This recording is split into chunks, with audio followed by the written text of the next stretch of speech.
আজকে 25শে ডিসেম্বর নাকি বলে বড়দিন, কি করে কেক খায়, তাই তো নাকি?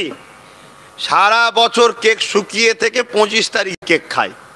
আমি কিন্তু সারা বছরই কেক খাই আলহামদুলিল্লাহ, যখন মন যায় তখনই খাই। আমার নির্দিষ্ট কোনো দিন নেই যে ওই দিনই কেক খেতে হবে, ওই দিনই মাকে ভালোবাসতে হবে, ওই দিনই দেশকে ভালোবাসতে হবে, এমন কোনো নির্দিষ্ট দিন আমাদের কাছে নাই। ঈসা আলাইহিস সালাম খ্রিস্টানরা যাদেরকে নবী বলে মানে, আমরাও ঈসা নবীকে মানি, কিন্তু খ্রিস্টানদের থেকে বেশি মানি। বলুন আলহামদুলিল্লাহ। ঈসা আলাইহিস সালাম তিনিও একজন মহান স্রষ্টার পক্ষ থেকে মেসেঞ্জার নবী রাসূল ছিলেন, কিন্তু সর্বকালের সর্বশেষ মেসেঞ্জার হযরত প্রফেট মুহাম্মদ সাল্লাল্লাহু আলাইহি সাল্লাম। আরে মুসলমান, বোঝার চেষ্টা করেন, গরিবকে ভালোবাসেন, অসহায়কে ভালোবাসেন। আল্লাহ নবী জানিয়ে দিলেন, যদি কেউ এতিমের মাথায় হাত বোলায়, আমি রাসূলুল্লাহ এতিম, মনে রেখে দিও, তারা যেন আমি নবী মুহাম্মদ আমার মাথায় হাত বোলালো।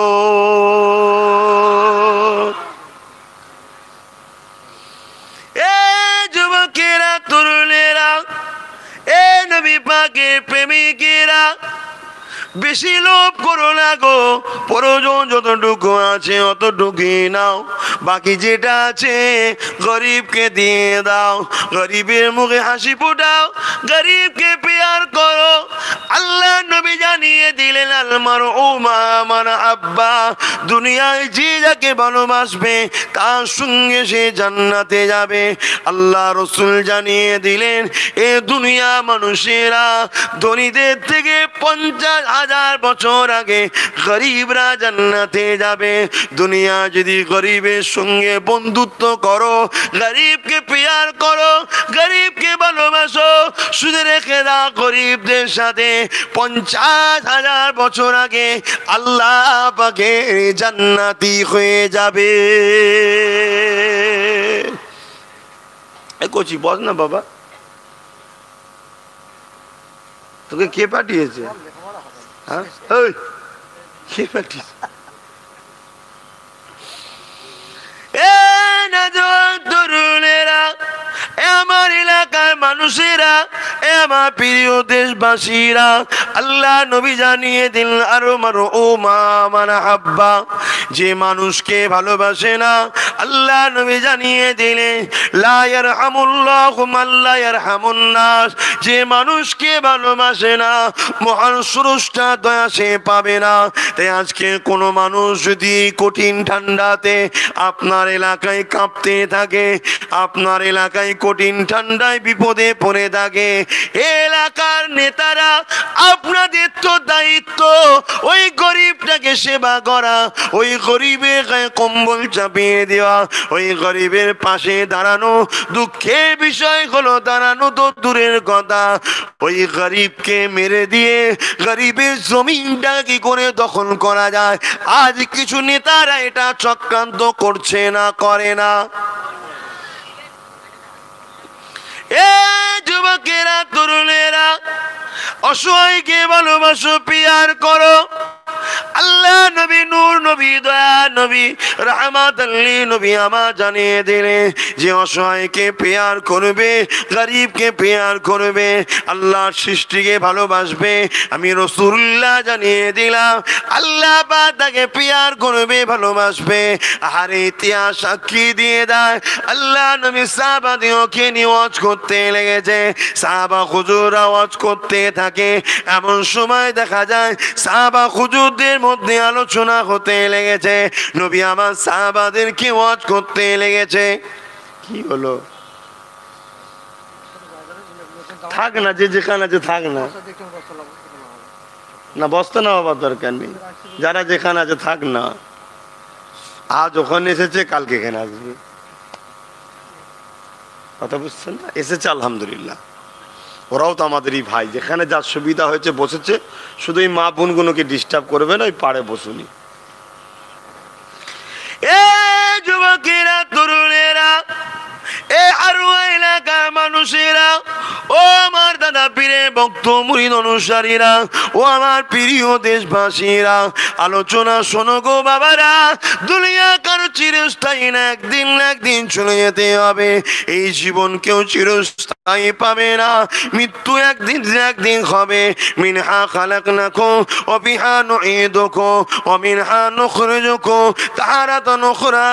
আল্লাহ পাকের কাছে গিয়ে জবাবটা দিতে হবে। ওই কবরের জমিনে তোমাকে প্রশ্ন করা হবে, এই কবরের জমিনে তো মাটি দিয়ে চলে আসবে। এই যুবকেরা, হাত দিয়েছে আল্লাহ পাক কোনো গরিবকে লুটার জন্য নয়। বান্দার এই হাত দিয়ে আমার সৃষ্টিকে সেবা করবে, গরিবকে সেবা করবি, মা বাপের সেবা করবি। বান্দার এই হাত দিয়ে আমার মসজিদ, আমার মাদ্রাসার হেফাজত করবি। বান্দা এই হাত দিয়ে এমন করে নাই সত্যের পতাকাকে তুলবি। এ বান্দার এই হাত দিয়েছে আমি আল্লাহ, এই হাত দিয়ে গরিবকে জুলুম করার জন্য নয়, এই হাত দিয়ে গরিবের হয়ে লড়াই করে গরিবকে বাঁচাবার রাস্তা করে দিবি। এই জন্য আমি আল্লাহ হাত দিয়েছি। এই যুবকেরা, বাপেরা, কে কোন জায়গা থেকে এসেছেন, কে কি করেন আমি জানি না, তবে মনে রেখে দেবেন মৃত্যু সবার একদিন না একদিন হবে। মহান স্রষ্টা দেখতে লেগেছে এই জমিনের ওপরে আপনি কি করতে লেগেছে। এই জমিনে দুটো পা দিয়ে আপনাকে পাঠিয়েছে, এই পায়ে আপনি হেঁটে হেঁটে যাচ্ছেন। এই পা দিয়ে খারাপ জায়গায় যাবার জন্য মহান স্রষ্টা পা দেয়নি। এই জমিনে কারো জমিন দখল করার জন্য, হেঁটে হেঁটে যাবার জন্য পা দেয়নি। এই পা দিয়ে কারো দরজায় লাথি মারার জন্য, কোন গরিবকে লাথি মারার জন্য এই পা মহান স্রষ্টা দেয়নি।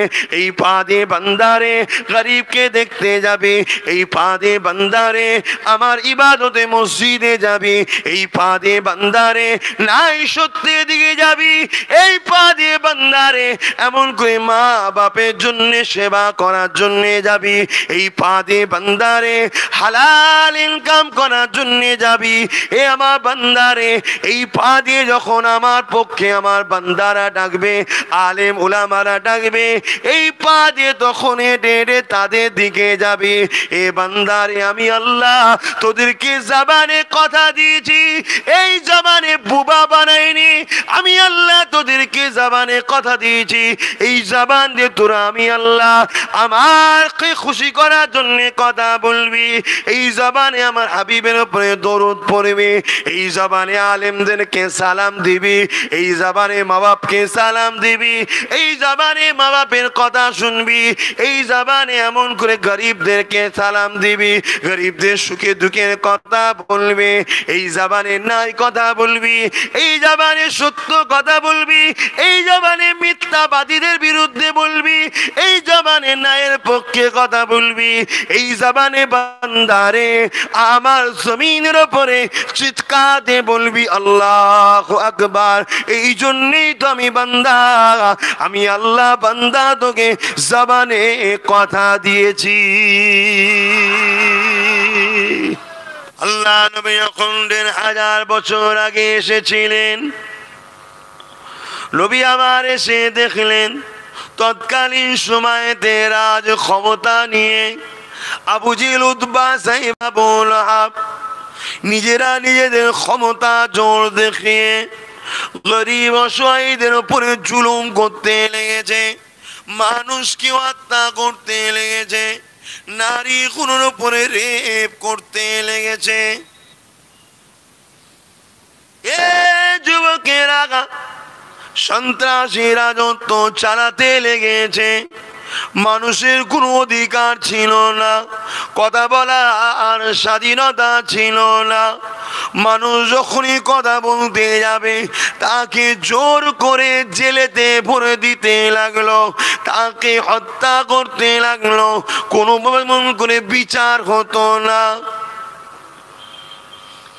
এ ছেলেরা, যুবকেরা, এ আমার প্রিয় দেশবাসীরা, হযরত মুহাম্মদ সাল্লাল্লাহু আলাইহি ওয়াসাল্লাম তিনি শুধু মুসলমানদের নেতা এটা মনে করাটাই হলো ভুল। তিনি মানুষকে মুক্তি দিতে এসেছিলেন, মানুষ জাতিকে রাস্তা দেখাতে এসেছিলেন, মানুষ জাতিকে আশ্রয় দিতে এসেছিলেন। এ যুবকেরা, তরুণেরা, বাপেরা, হযরত মুহাম্মদ সাল্লাল্লাহু আলাইহি ওয়াসাল্লাম তাই তিনি দুনিয়া মানুষকে বোঝাতে লাগলেন, বাবারা গরিবের উপরে জুলুম করো না, গরিবকে পেয়ার করো না। বাবা আমি রাসূলুল্লাহ জানিয়ে দিই, বস্ত্রহীনকে কেউ যদি বস্ত্র দেয়, এতিমকে কেউ যদি কাপড় দেয়, আমি রাসূলুল্লাহ জানিয়ে দিলাম কাল কিয়ামতের ময়দানে আল্লাহ পাক তাকে জান্নাতি লেবাস পরাবে।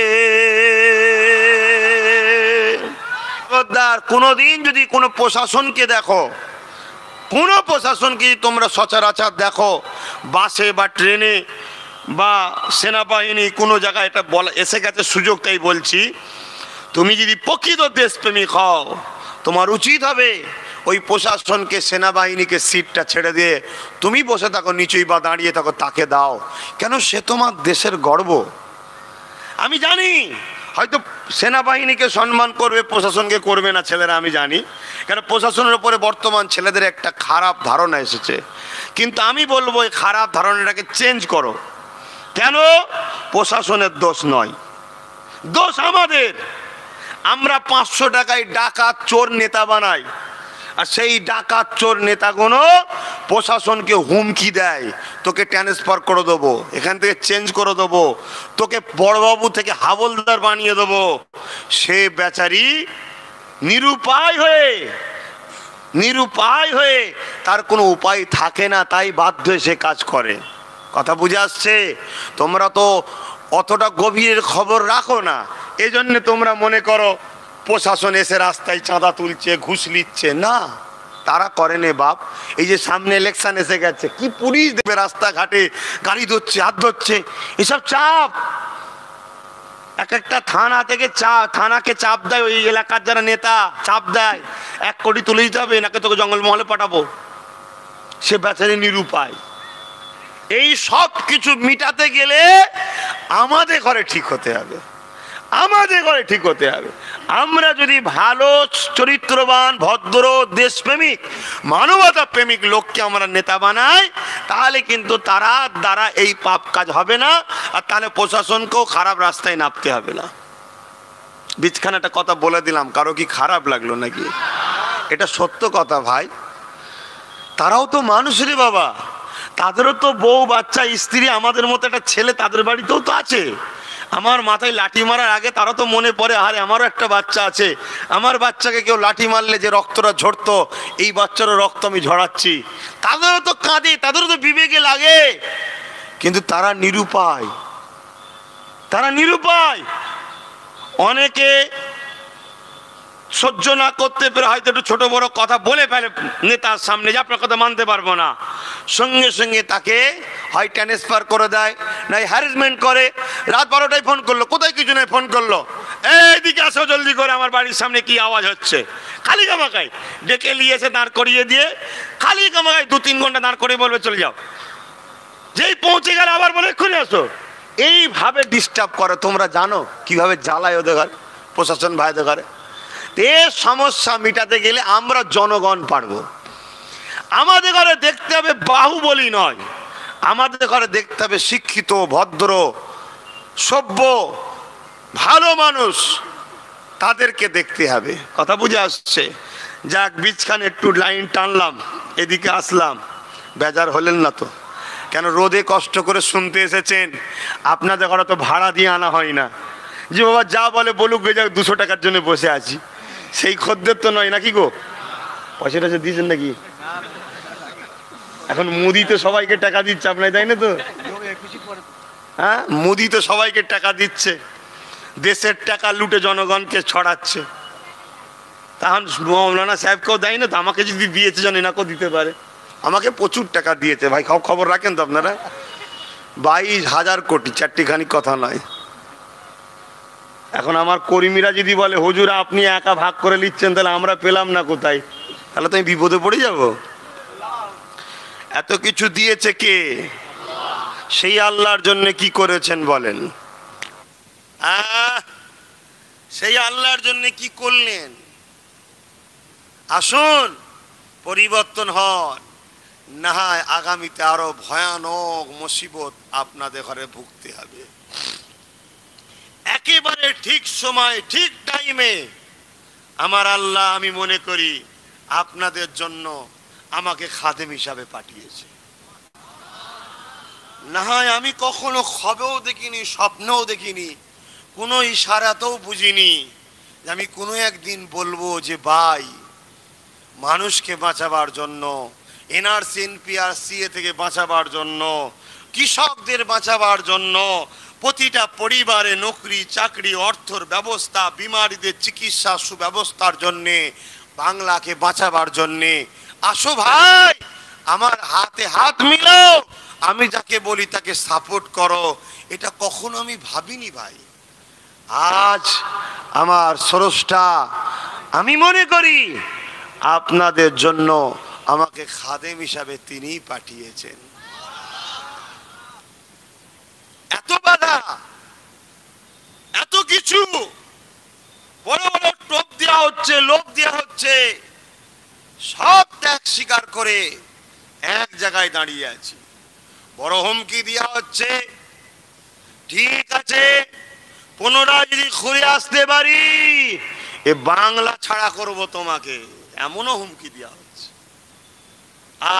বাংলা যদি কারো বাবা কালী সম্পত্তি হয় তাহলে আমাকে ছাড়া করবি, আর বাংলা যদি ভারতবর্ষের একটা অঙ্গরাজ্য হয়, আমার দেশ আমাকে পাওয়ার দিয়েছে। কে কখন তাড়াবে, কে কখন যাবে। তবে হ্যাঁ, যারা বাংলা ছাড়া করার স্বপ্ন দেখছো, আল্লাহ না তোমাদের ঘরে তার আগে দুনিয়া ছাড়া করে দেয় কি? তবে আমি কাউকে কোনো জায়গায় তাড়াবা ছাড়াবা ধান্দাই নেই, আমি অন্যায় মিটিয়ে দে নাই প্রতিষ্ঠিত ধান্দায় আছি, ব্যাস। কথা বুঝে আসছে? আজকে এত কিছু করার পরও তাও মানুষকে বাঁচাবার চেষ্টায় ছুটছি, কারণ আগামী দিন মানুষ হত্যা করার একটা ষড়যন্ত্র ব্যাপকভাবে চলছে। সেই জায়গা প্রায় 90% পাকা করে নিয়েছে, 10% বাকি আছে। এই 10% পাকা করতে পারলেই হত্যার স্টিম রোলার চালাবে। যে স্টিম রোলারেতে গরিব মুসলমান হত্যা হবে, যে স্টিম রোলারেতে গরিব হিন্দু দলিত আদিবাসী মতুয়া সাঁওতাল সবাই হত্যা হবে, তবে গরিব হবে গরিব। ধনী মুসলমান হত্যা হবে না, ধনী হিন্দু হত্যা হবে না, ধনী আদিবাসী দলিত হত্যা হবে না, গরিব হত্যা হবে, সে যে ধর্মেরই হোক। কিন্তু আমার কাছে প্রশ্ন একটা, সৃষ্টি যখন কাউকে করিনি, মারার অধিকারও কারো নাই, ঠিক না বেঠিক? একমাত্র মহান প্রভুর ইশারায় তিনি যে যে কাজকর্ম করার জন্য ফাঁসি বা কতলের আইন দিয়েছে, সেটা ছাড়া ব্যক্তিগত কারো অধিকার নেই কোনো মানুষকে মারার। অতএব এই জায়গায় আগামী দিন আমি আপনাদেরকে বলবো, আপনারা প্রত্যেকে নিজ নিজ গ্রামে গিয়ে প্রতিটা বাড়ির মুরব্বীরা এক জায়গায় হয়ে লিখিত করেন যে আগামী দিন আমাদের গ্রামে ভোটকে কেন্দ্র করে কোন রকম অশান্তি মারপিট হবে না। যার যাকে ভালো লাগে সে তাকে সাপোর্ট করবে, কিন্তু ভোটকে কেন্দ্র করে গ্রামে মারাপিট হবে না। কেন এই ভোটকে কেন্দ্র করে কখনো টিএমসি কে মারছে? মূলত আপনার একটা ভাই আল্লাহর সৃষ্টি শেষ হচ্ছে। কখনো বামপন্থীকে মারছে, মূলত আপনার একটা ভাই আল্লাহর সৃষ্টি শেষ হচ্ছে। কখনো কংগ্রেসকে মারছে, মূলত আপনারই একটা ভাই, গ্রামবাসী পাড়া প্রতিবেশী, আল্লাহর সৃষ্টি একটা শেষ হচ্ছে। মুহাম্মদ সাল্লাল্লাহু আলাইহি সাল্লাম বলেছেন যে পাড়া প্রতিবেশীকে কষ্ট দেয় সে আমি নবী আমার উম্মত নয়। তাহলে তোমার পাড়ায় যারা মুসলমান সেজে কোন পাড়া প্রতিবেশীকে কষ্ট দেবে সে কি মুসলমান রইল? আর সে কি আমার নবীর কেউ রইল? তাহলে অতএব যারাই অশান্তি করবে তাদের বিরুদ্ধে গ্রামবাসীর প্রতিবাদ করা এটা ইমানি দায়িত্ব আছে না? না, আগেই বললাম, অন্যায় দেখলে হাত দিয়ে করো, নাই মুখ দিয়ে করো, না এখানে অন্তর থেকে করো। আগামী দিন যারা গ্রামে ফিতনা তৈরি করবে, মুখ দিয়ে প্রতিবাদ যদি করতে না পারো, হাত দিয়ে ঠিক টাইমে ঠিক জায়গায়, কথা বুঝছেন না বোঝেন না? কেন ওই জালিমদের হারাতে হবে, ওই জালিমদের সরাতে হবে যারা গ্রামের গণতন্ত্রকে নষ্ট করে শান্তিকে নষ্ট করে। ঠিক না বেটি? যার যাকে ভালো লাগে ভোট দেবে, যার যাকে প্রিয় লাগে তাকে ভোট দেবে। কথা ঠিক না বেটি গো? এ কথাটা কি বীজখানে খারাপ লাগলো? নাই আল্লাহর সৃষ্টি ধ্বংস হচ্ছে বাপ, আল্লাহ সৃষ্টির উপর জুলুম হচ্ছে। আর আমার যুবকেরা 5,000 টাকায়, 10,000 টাকায়, 50,000 টাকায় কোন শয়তান লিডার পাল্লায় পড়ে নিজের কবরটাকে জাহান্নামের গর্ত বানাওনি, কারো পাল্লায় পড়ে করুনি। আরো একটা কথা বলে যাচ্ছি, একেবারে চুপচাপ যেমন আছেন চুপচাপ থাকুন, যার যাকে ভালো লাগবে তাকে ভোট দেবেন। আব্বাস সিদ্দিকীর কথা যদি পছন্দ না হয়, আমাকে যদি ভোট নাও দেন, তথাপিও বলবো আপনি আল্লাহর রাস্তায় চুপচাপ থাকুন। ভোটের দিনে আপনার যাকে পছন্দ তাকে ভোট দেবেন, এখন আপনি চিল্লাচিল্লি করবেন না। কেন এখনই চিল্লাচিল্লি করেন আপনি মনে রেখে দেবেন পুরো ফাঁসাবার নাটক চলছে। লুঙ্গি বাহিনী বলে একটা কথা উঠেছিল, মনে আছে? পুরো ফাঁসাবার প্ল্যান চলছে।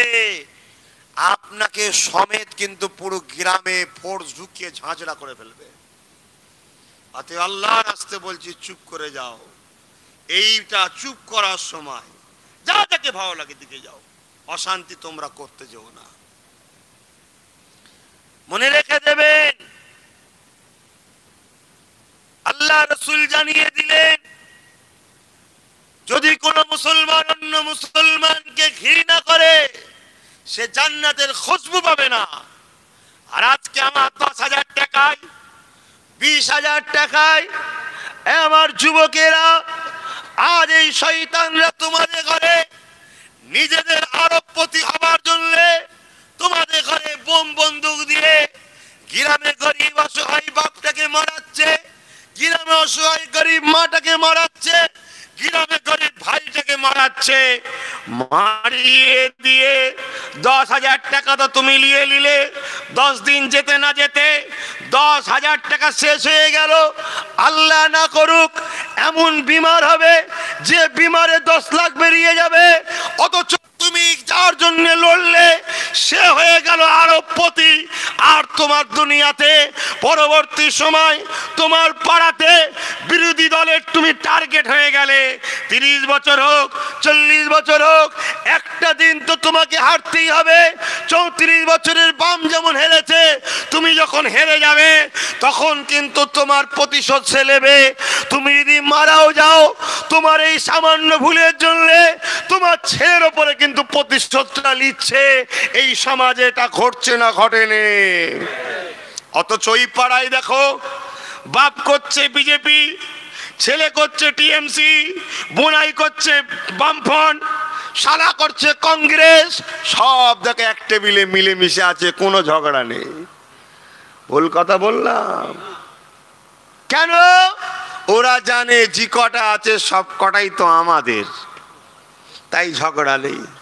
আর আমার পাড়ায় সবটাই তো আমাদের নয়। কুস্তি লড়াইয়ে যে জিতবে 10,000 পাবি, এই 10,000-এর জন্য মারপিট, 20,000-এর জন্য মারপিট। তাই আমি আব্বাস সিদ্দিকী আপনাদেরকে বাঁচাবার স্বার্থে সব ছেড়ে দাও, খানদানে রসুল যে দল দিচ্ছে সে দল ধরে নাও। নিতে রাজি আছেন? হাত তুলে সাক্ষী দিয়ে বলেন রাজি আছেন? যদি নিতে পারেন তো নিয়ে নেন, দুনিয়াতেও কল্যাণ হবে, আখিরাতেও কল্যাণ হবে। যদি নিতে না পারেন, দুনিয়াও বরবাদ হবে আর আখিরাতেও তৈরি থেকো আল্লাহর জাহান্নামে যাবার জন্যে। কেন? ভোট দিয়া, শাহাদত দিয়া। ভোট দিয়া কি? শাহাদত দিয়া, সাক্ষী দিওয়া। আমি সাক্ষী দিচ্ছি অমুকটা ভালো, তাই তাকে ভোট দিলাম, অথচ সে জিতার পরে রেপ করেছে, সে রেপ করে জাহান্নামী। রেপিস্টকে সাহায্য করা, সাপোর্ট করা, তারাও জাহান্নামী। এই কথা বুঝছেন না, বোঝেন না? এবারে আপনি যদি বলেন তাহলে আপনি তো সব জায়গায় দেবেন না, তাহলে কি হবে? কথা ঠিকই, ইসলাম বলছে বিনিময়। হাল জাযাউল ইহসান ইল্লাল ইহসান। 10 টাকা দিয়েছে, তার বিনিময়ে 2 বোতল পানি দিয়েছি, কি 2 প্যাকেট বিস্কুট দিয়েছি, কি একটা কোল্ড ড্রিঙ্কস দিয়েছি, বিনিময়। কথা বুঝছেন না, বোঝেন না? তাই তো আমি বলেছি যেখানে আমি দেবো দিবি না, বাকি জায়গায় ওই বিনিময়ে তোকে দেবো, যাতে কিয়ামতের দিনটাও যেন ঠিক থাকে, দুনিয়াটাও ঠিক থাকে। দুটো দেখতে হবে। রাজনীতি ইসলামের বাইরে নয়, রাজনীতি ইসলামের মধ্যে। তুমি রাজনীতি করতে গিয়ে জাহান্নামী হয়ে যাও, ওই রাজনীতি করা হারাম। কথা বুঝে আসছে না? নাই। অতএব রাজনীতি করতে হবে, দেশকে সেবা করতে হবে, দেশবাসীর উন্নতির কথা ভাবতে হবে। কেন? তোমার একটা ভোটেতে তোমার মাতৃভূমি বিক্রির হাত থেকে বাঁচতে পারে। কারণ আজ কেন্দ্রে জালিম সরকার দেশটাকে বিক্রি করে দিচ্ছে। আজকে দেশের কৃষকদের পিছনে লেগেছে, ওইটাকেও বাঁচানো যেমন দায়িত্ব, কৃষকদের বাঁচানো যেমন দায়িত্ব, দেশকে বিক্রির হাত থেকে বাঁচানো দায়িত্ব। এটাও তোমার একটা নবীর সুন্নাত পালন হবে। জোরে বলুন সুবহানাল্লাহ। রাজনীতি করা তো অন্যায় নয়, কিন্তু খুন করার, খুনিকে সাপোর্ট করা এক না আলাদা। তাহলে তুমি কাকে সাপোর্ট করলে? তাই বললাম বিনিময় করো, বাঁচাবার স্বার্থে বলছি। বাপ, কষ্ট হচ্ছে নাকি? দুঃখ লাগছে? হ্যাঁ, হয়তো কিছু মানুষের আমার কথা পছন্দ হবে না। কেন? সবাই তো আল্লাহর জান্নাতে যাবে না। কিছু লোকের তো কথা, মোহাম্মদ রসুলের কথারও তো কিছু লোকের পছন্দ হয়নি। আমি তো মোহাম্মদ রসুলের পায়ের জুতো ধুলোও নয়, সেই মহামানবের কথাও তো কিছু লোকের পছন্দ হয়নি। হযরত নবী ইউনূস আলাইহিস সালাম ডেকেছিলেন, আসো বিপদ আসছে, চলে আসো। লোক ইউনূস নবীর কথা তো শোনেনি, কিন্তু যখন বিপদ এসে গেছে, এবারে খুশি ইউনূস নবী কোথায়? সুইচ টিপে দিলে মেশিন চালু হয়ে গেলে বাপ, ও থামতে করতে আগে সব পিছাই হয়ে যাবে। ঠিক না বেঠিক? তাহলে বলুন, আজ যেখানে নবী বললেন, আমার মান্যওয়ালারা, বাবারা, তোমরা শোনো, তোমরা যদি মুক্তি পেতে চাও আমার খানদানের নেতৃত্ব মানবে। তাই সেই খানদানের সন্তান হিসাবে আপনাদের ঘরে মুক্তির রাস্তা দেখাবার স্বার্থে আমি বহুত চিন্তা করেছি, বহুত রাত জেগেছি, বহুত তাহাজ্জুদের বাদ কেঁদেছি। আমি রাই উত্তর আমার দিমাকে আল্লাহর দয়াতে যেটা পেয়েছি সেটা হলো এটাই, পরের জায়গায় বসবাস করে বেশি দিন জোর দেখানো যায় না। তাতে এক কামরা হোক, 2 কামরা হোক, মাটির হোক আর ছিটে বেড়ার হোক, নিজের কিছু একটা থাকা দরকার আছে না? না, দরকার হয় তোমার বাড়ি পাকা বানাবো, কিন্তু আমার মাটিরও একটা থাক। তোমার বাড়িতে বসে মিটিংও করব, তোমার বাড়িতে বসে খাওয়া দাওয়াও করব, কিন্তু আমার একটা আছে, 10 বার হলে একবারও আমার বাড়িতে তোমাকে ইনভাইট করার জায়গা আছে। এইটা আমার থাকা দরকার আছে না? নাই। আমার কথা আপনারা বুঝছেন তো নাকি?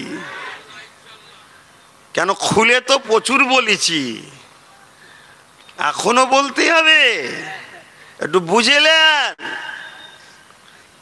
কিছু মানুষ বলে ধর্ম নিয়ে রাজনীতি, ধর্ম নিয়ে রাজনীতি, ধর্ম নিয়ে রাজনীতি করা ঠিক নয়, আমিও জানি। কিন্তু ধর্মর শিখানো রাজনীতি, সেই রাজনীতি ছাড়া অন্য রাজনীতি করাটাও ঠিক নয়, এটাও শুনে রেখে দাও। কথা বুঝছেন না, বোঝেন না? ধর্মের শিখানো রাজনীতি ছাড়া অন্য রাজনীতি করাটাও ঠিক নয়। কেন? ধর্মে শিখিয়েছে রাজনীতি, সেই রাজনীতি করেছিলেন ফারুকে আজম। শুনেছেন না? দুটো কথা বলবো ফারুকে আজমের, দুটো ইতিহাস শুনবেন। এক সময় বিশাল তুফান ঝড়, যেমন কিছুদিন আগে আমফান হয়ে গেল, কিছুদিন আগে হলো না আমফান, বিশাল ঝড় তুফান, লোকে সব ঘর বাড়ি ভেঙে ম্যাচে কার হয়ে গেল। অবশ্যই প্রভুর পক্ষ থেকে এটা একটা শুধুমাত্র সতর্ক বার্তা, এটা আযাব নয়, সতর্ক বার্তা। কি সতর্ক? এই আমায় ভুলে থাকিস না, আমায় ভুলে থাকিস না। গরিবদের জন্য একটা সতর্ক, ধনীদের জন্য একটা পরীক্ষা। কথা বুঝে আসছে? ঠিক হযরতে নবী হযরতে উমর ফারুক রাদিয়াল্লাহু তাআলা আনহু হুজুরের রাজত্ব যখন চলছে, সেই সময় একটা বিশাল তুফান শুরু হলো। একভাবে 3 দিন হয়েছিল, মানুষ ঘর থেকে বেরোতে পারে না। ফারুকে আজম বিশাল পুটলি নিয়ে খাবার, সর্ষে, গম, খাদ্য নিয়ে হুজুর রওনা দিয়েছে খাদ্য ভান্ডার থেকে। সাথে এক খাদেম ছিলেন, জিজ্ঞাসা করছে, হুজুর এই কঠিন তুফানে মানুষ বেরোতে পারছে না, আপনি খাবারগুলো নিয়ে যাচ্ছেন কোথায়? ফারুকে আজম বলেছিলেন, মানুষ যেখানে বেরোতে পারেনি, নিশ্চয়ই পশু পাখিরাও বেরোতে পারছে না, তাই গুহার মুখে মুখে মুখে মুখে খাবার দিয়ে আসবো। আমার রাজত্বে যেন জীব জন্তু ভুকা না মারা যায়, তাহলে আমার ভয় হয় মহান প্রভুর কাছে আমাকে জবাব দিতে হবে, কেন রাজ ক্ষমতা এখন আমার হাতে। জোরে বলুন সুবহানাল্লাহ। আজ ভাবুন এই রাজনীতি ফারুকে আজম করলো কি করে? একটাই কারণ, ধর্মীয় শিক্ষা তার মধ্যে ছিল বলে। ঠিক না বেটি? আর আজকে আমাদের করোনার সময় হঠাৎ করে লকডাউন করে দিল, দেশের প্রধানমন্ত্রী খবর নিল না ভ্যানওয়ালার, দেশের প্রধানমন্ত্রী খবর নিল না যারা লেবার শ্রেণী, শ্রমিক, যারা দিন মজুরি করে, হকারি করে, তাদেরও খোঁজ নিল না। সাথে সাথে আমার রাজ্যের সিএম, তিনিও খোঁজ নিল না।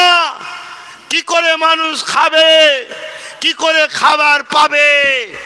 অহংকার করছি না, এই মানুষগুলোকে পেয়ে আমি গর্বিত, যারা গাটের পয়সা দিয়ে এই বাংলার জমিনে কয়েক লক্ষ পরিবারের মুখে ওই করোনার সময়ে খাবার তুলে দিয়েছে। অরাজনীতি সংগঠন করে এই শিক্ষা চেতনা পেয়েছে, ধর্মর চেতনা আছে বলে জোরে বলুন সুবহানাল্লাহ।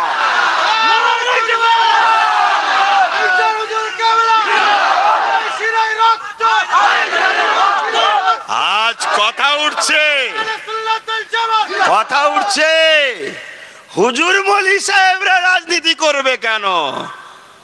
হুজুর মলি সাহেবরা, তাদের এই ধর্মীয় চেতনা আছে, তাদের আল্লাহর ভয় আছে, তাদের মধ্যে গরিবদের প্রেম আছে। তোমাদের মতো জালিম নয়। যারা হুজুর মলি সাহেবদের রাজনীতির আশার বিরোধী করো, তাদের বলি, তোমরা তো করোনাতে যা চাল এসেছে সব গোডাউন ভর্তি করে করে হারাম খেয়েছো, আর এরা ঘরের 2 কিলো চাল থাকলে 1 কিলো গরিবকে বার করে দিয়েছে। বলুন সুবহানাল্লাহ। আর এই হুজুর মলি সাহেবদের সাথেই বসে বসে এই ডাক্তার জেনারেল লাইনের ছেলেগুলোই শিখেছে গরিবকে ভালোবাসতে হয়। তাহলে আজকে হুজুর মলি সাহেবরাই যদি নেতাদের নেতৃত্বর দায়িত্ব নিজেদের হাতে রাখে, তবেই লিডারদের শিখাবে। যা গরিবের চাকরি দে, যা গরিবের কর্মসংস্থান কর, যা অমুক বিমারে পড়েছে সেবা করগে, যা যা অমুককে মেয়ের বিয়ে 2 লাখ টাকা দিয়ায়, তবেই হবে। যাদের নিয়ন্ত্রণটা হুজুর মলি সাহেবদের হাতে থাকে, সেই সকল নেতারাই সমাজ সেবিক হয়ে উঠবে। ঠিক না বেঠি?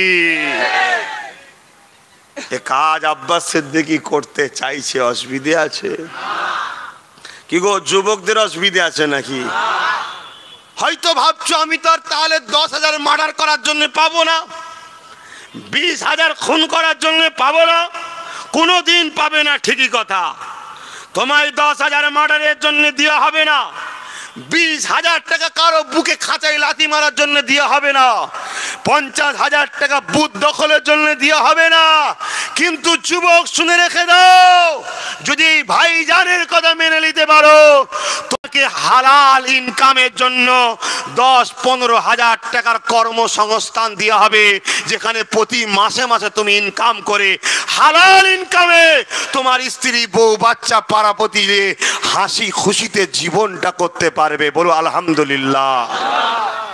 এবারে তুমি দেখো, বছরে একবার 20,000 50,000 টাকা নিয়ে দুশ্মন তৈরি করা ভালো, না কোনো কারখানা ফ্যাক্টরিতে চাকরি করে 15-20 হাজার টাকা মাসে ইনকাম করা ভালো? ভাবো।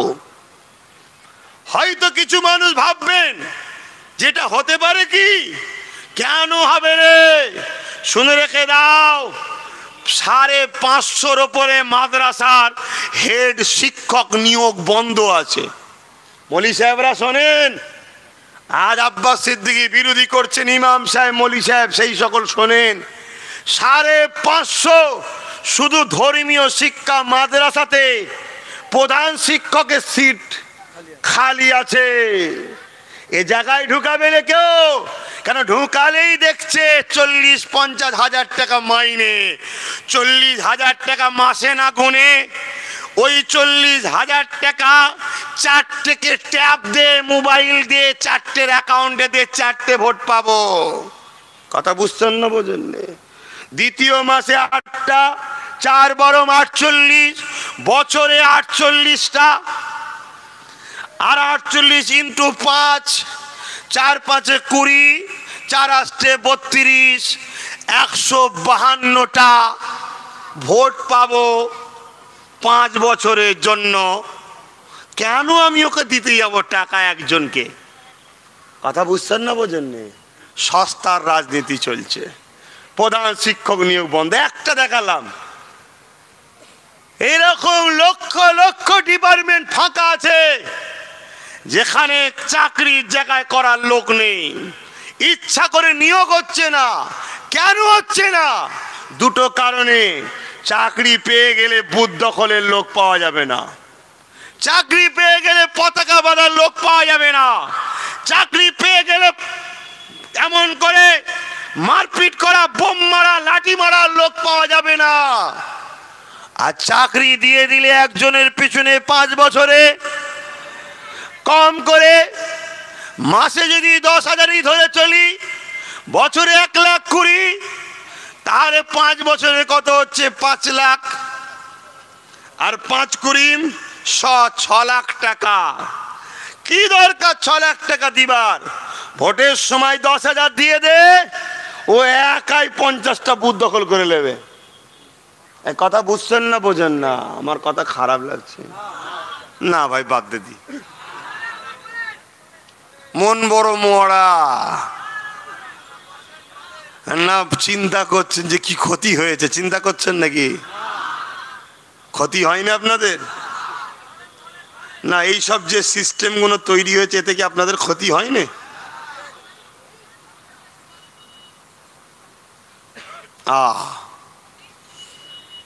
সমাজে যত মূর্খ হবে, সমাজে যত মূর্খ হবে, কারো উপকার না হোক, জালিম নেতাদের উপকার হবে। আমি একজনকে বলছিলাম গত কয়েকদিন আগে, মগরিবের নামাজ আমি মনে একামতটা দিতে বলছে, সেটা কি জিনিস?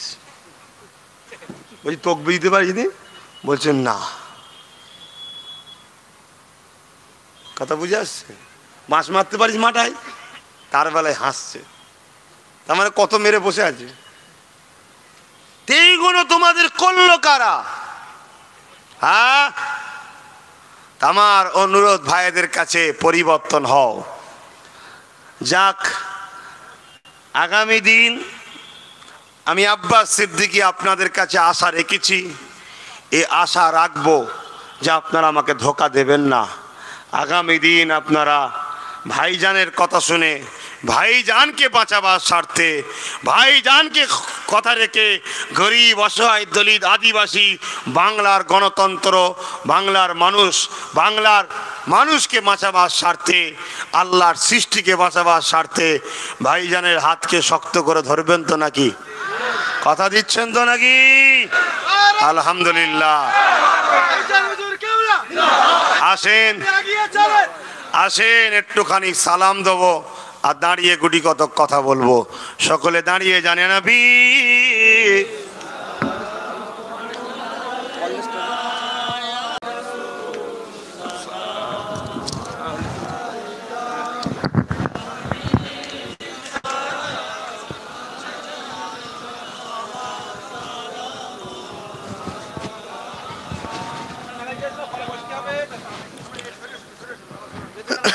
ভাই যে যেখানে আছেন থাকেন। আমি একটা কথা জিজ্ঞেস করছি, একদম সত্য কথা বলবেন। আপনারা তো আমাদেরকে অনেক আগে থেকেই ভালোবাসেন, তাই তো নাকি গো? আজকে তো নতুন নয়, এ ভালোবাসা দীর্ঘ বছর ধরে, ঠিক না বেঠিক? তার আজ আমি আপনাদের জিজ্ঞাসা করছি, আমি এই যে কথাগুলো শিক্ষা দিচ্ছি বা এই কাজগুলো করছি, এতে কি আপনারা কেউ দুঃখ পেয়েছেন? একদম খুশি মনে বলেন। আমি কাউকে মারবো না, ধরবো না, বকবো না। আর আমিও তো আপনাদের ভালোবাসি। কে খুশি দুঃখ পাননি তো? কারা কারা দুঃখিত নয় একটু হাত তুলে দেখাবেন। আলহামদুলিল্লাহ, আলহামদুলিল্লাহ। যারা যারা দুঃখিত নয়, কমসে কম তাদের ঘরে বলছি, দেখুন আগামী দিন যখন এনআরসি করে জোর করে আপনাদের ঘরে ক্যাম্পে নিয়ে যাবে, আপনাদের ঘরে জোর করে নিয়ে যেতে হবে। কেন? আপনারা ভারতের নাগরিক, আপনাদের কাগজপত্র আছে, এটা কোনো সন্দেহ নেই। কিন্তু আপনাদের ঘরে জোর করে যখন ক্যাম্পে নিয়ে যাবে, বলুন আপনারা কি আশা করেননি আপনাদের পাশে আপনাদের ভাই, আপনাদের ছেলে এসে দাঁড়াক? কি আশা করেন তো নাকি? যে আপনাদের ঘরে জুলুমের হাত থেকে বাঁচাবার চেষ্টায় আমি আগিয়ে এসুক, চাই তো নাকি? আচ্ছা বলুন ভাই, আমার হাতে যদি রাজ ক্ষমতা না থাকে আমি কিছু করতে পারবো? আমার কাছে গত রোববার, গতকালকে গেল তো রোববারে, গতকালকে একজন এসেছে, এসে আমার কাছে বলছে যে একটা গরিব মেয়ে, সে নার্সিং কলেজে পড়তে চায়, রেজাল্টও ভালো, তার অর্থর অভাব।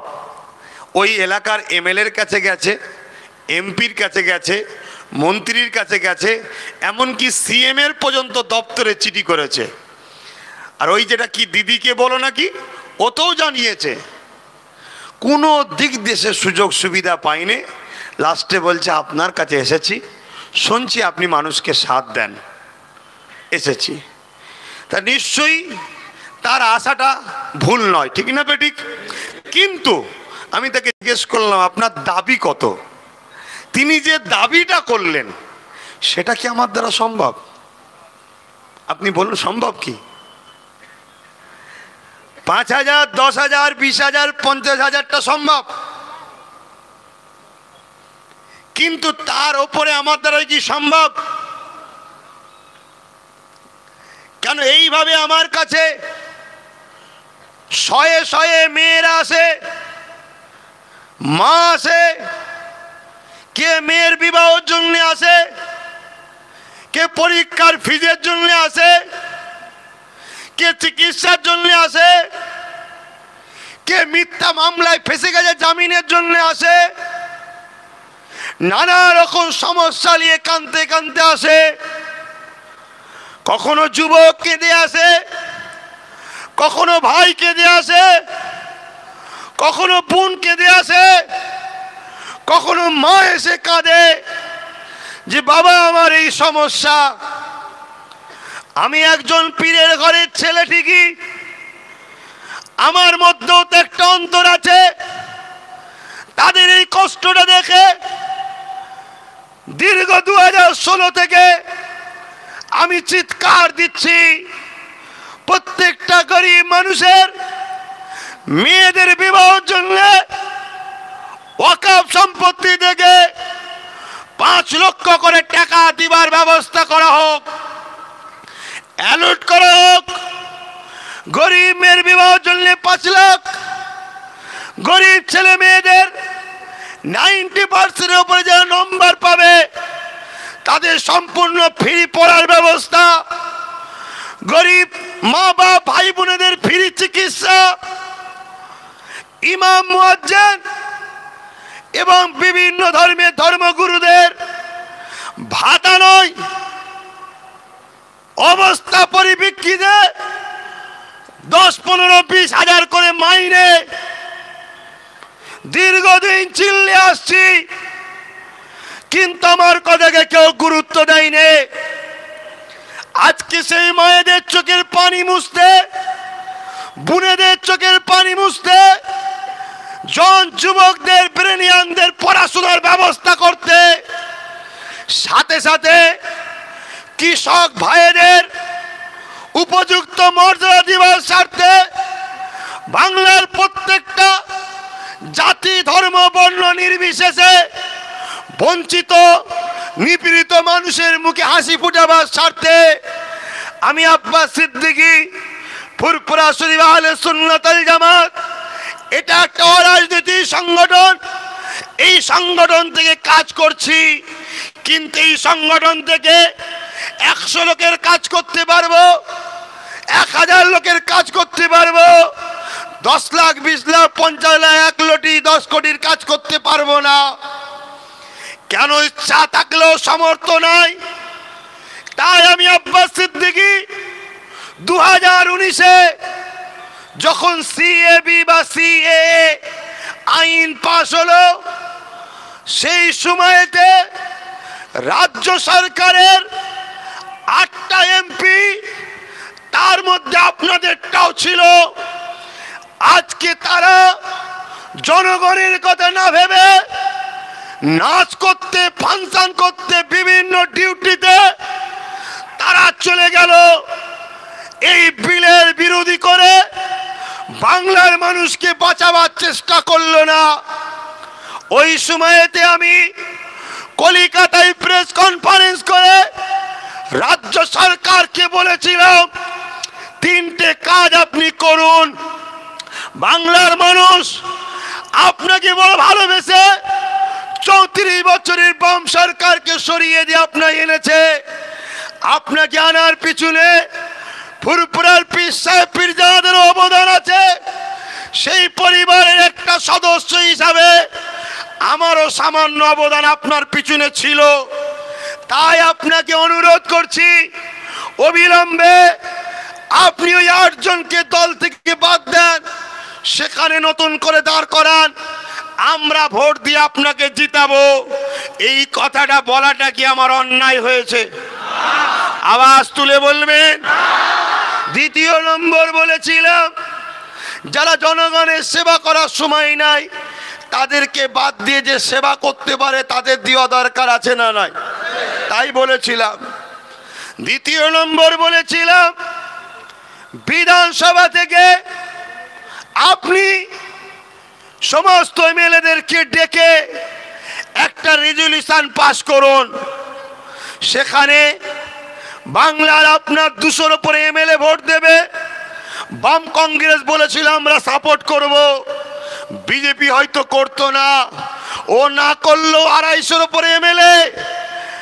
আপনি সেই রেজুলেশন করে সুপ্রিম কোর্টে জমা দিন। বাংলার অভিভাবিকা হিসাবে সুপ্রিম কোর্টে কেস করুন যে আমার বাংলায় 250+ এমএলএ চাই, বাংলায় এনআরসি নয়, এনপিআর নয়, সিএবিসিএ নয়। আপনি দিন, কিন্তু দিয়া তো দূরের কথা, সুপ্রিম কোর্টে কেস করা তো দূরের কথা, আমাকে ঠেট করে বলছি আমি কি করব, জ্ঞান কাউকে দিতে হবে না। আমাকে চমকাবে বলে, আপনাদের থেকে আমাকে সরাবে বলে, আন্দোলন থেকে মুখ থামিয়ে দেবে বলে রাজ্য প্রশাসন, রাজ্যের যিনি পুলিশ মন্ত্রী সিএম, সেই সিএম এর পুলিশ তাদেরকে জোর করে, তারা চাইনে আসতে, জোর করে আমার বাড়িতে রাত দুটোই হাজার হাজার ফোর্স পাঠিয়ে আমার ফুরফুরার পবিত্র জমিনে মোজাদ্দেদ জামানের ঘর বাড়ি লাথি, এমনকি যেগুলো কি বলে সিসি ক্যামেরা ভাঙচুর করেছে। আজ সেই বাংলার মানুষকে জানতে চায়, আমি এনআরসির বিরোধী করেছিলাম, আজও করছি। এনআরসির বিরোধী করে দিদিমণিকে সুপ্রিম কোর্টে যেতে বলেছিলাম, আমার নাগরিকত্ব বাঁচাবার জন্য নয়, বাংলার আপনাদের মতো আম গরিব 6 কোটি মানুষকে বাঁচাবার জন্য বলেছিলাম। এই বলার ফলেতে যিনি আমাকে অপমান করলো, এই অত্যাচার করলো, এই মানবতা বিরোধী কাজ করলো, তারপরও আমি বৃহৎ স্বার্থে তিনাকে বলেছিলাম যে আসুন আমরা ঐক্যবদ্ধ হয়ে বিজেপিকে রুখি।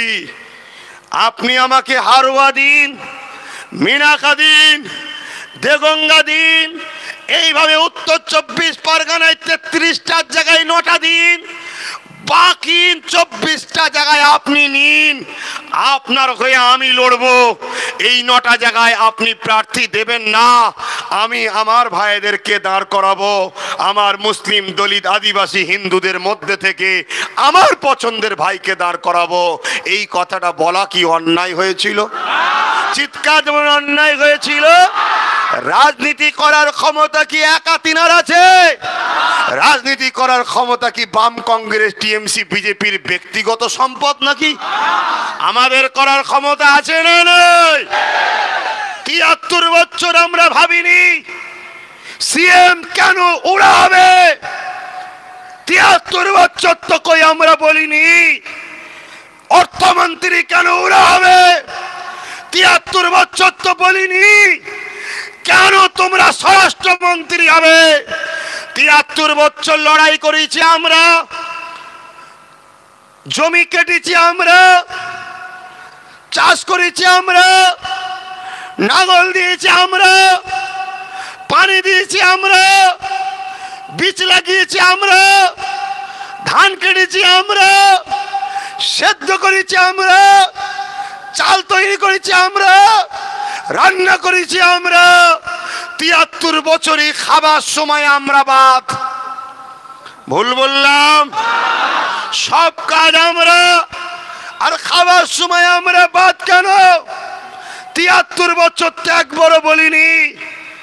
কিন্তু আজ যখন আমি বলছি যে আমাদের ঘরে উপমুখ্যমন্ত্রী করতে হবে, কি স্বরাষ্ট্রমন্ত্রী করতে হবে, কি অর্থমন্ত্রী করতে হবে, কি একটা বড় সংখ্যালঘু মন্ত্রী করতে হবে, কি একটা পদ দিতে হবে, এতগুলো সিট দিতে হবে, এখন বলছে হুজুর মোল্লারা কেন রাজনীতি করবে।